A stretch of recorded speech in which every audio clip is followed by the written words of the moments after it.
In East Berlin, the Stasi opened a glass jar, pulled out a yellow cloth, and let the dog smell where you used to sit.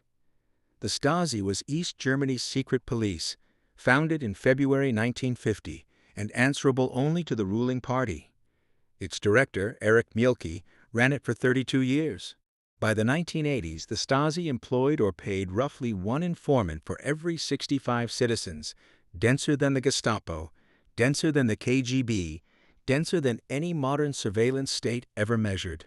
It kept a paper file on around 6 million people, in a country of 17 million. But paper was not the only archive.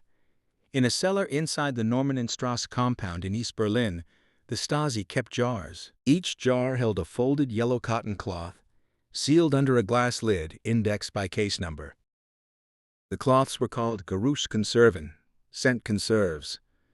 The collection method was bureaucratic and quietly invasive.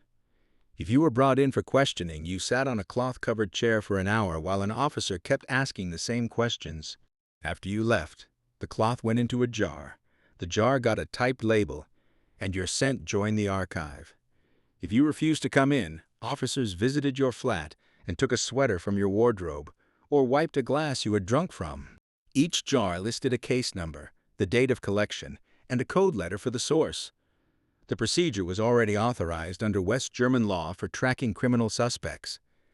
East Germany simply pointed the same tool at its own dissidents and scaled it to the population.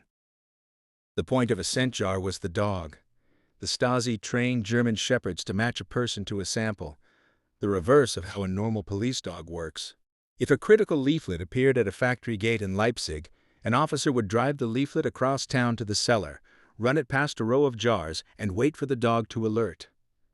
A pamphlet became a name. A name became a name on Mielke's desk.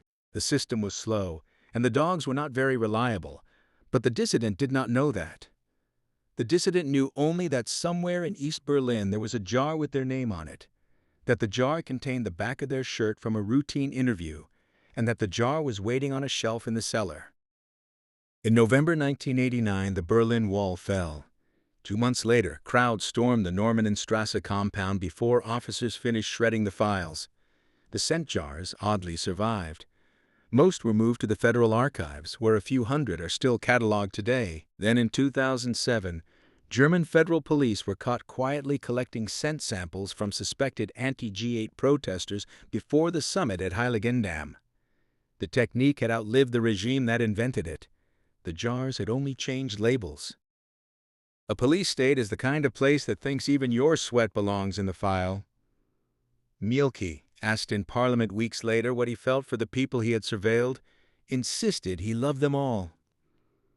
Mielke loved them by the sweater they had not washed and the glass they had not finished. 3 more regimes archived their citizens in stranger ways, and one of them still does. Like and subscribe.